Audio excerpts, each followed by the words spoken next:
Ça le dégoûte tellement qu'il préfère me dire d'arrêter, même s'il sait très bien qu'il va mourir. T'sais. Il n'y aura plus jamais d'occasion de m'écouter.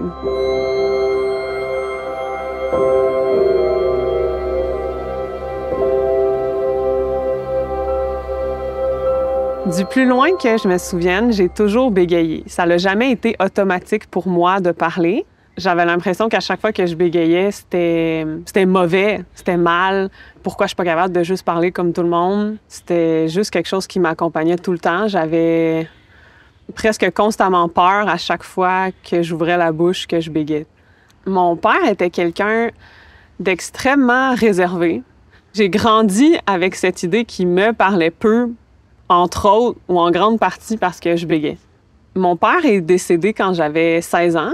Quelques jours avant sa mort, il était aux soins palliatifs à l'Hôtel-Dieu.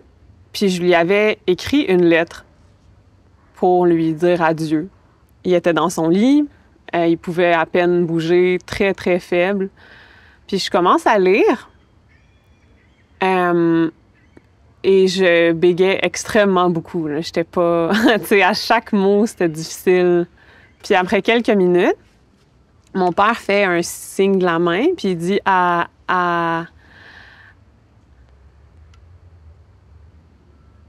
arrête.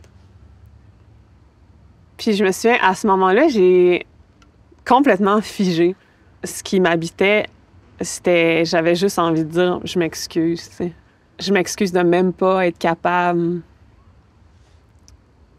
de pouvoir te parler, tu sais. Je m'excuse que jusqu'à la fin...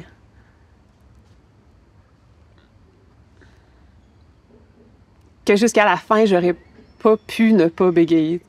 Puis je me rappelle m'être sentie énormément seule à ce moment-là, déjà.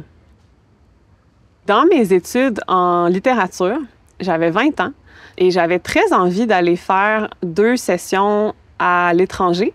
J'ai trouvé en ligne un groupe de gens qui bégayaient à Groningue, aux Pays-Bas, où j'étais. Ce groupe-là se rencontrait dans un café-bar, juste assez grand, juste assez petit, tu sais, pour que l'ambiance soit chaleureuse. Puis c'était super chouette parce que le bar était ouvert juste pour nous. La première heure, c'était une présentation par une personne qui bégayait.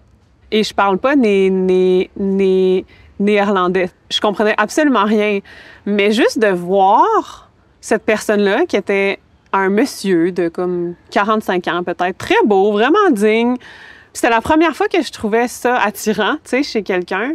Les seules représentations que j'avais du bégaiement, c'était quelque chose d'inapproprié, de ridicule. Que le bégaiement, c'est nécessairement laid, tu sais. Puis cette expérience-là m'a profondément chamboulée, m'a vraiment fait du bien. Je me suis carrément dit, mais il bégait, puis il est tellement attirant, ça veut dire que moi aussi, je peux être quelqu'un qui bégait des fois, puis être attirante aussi.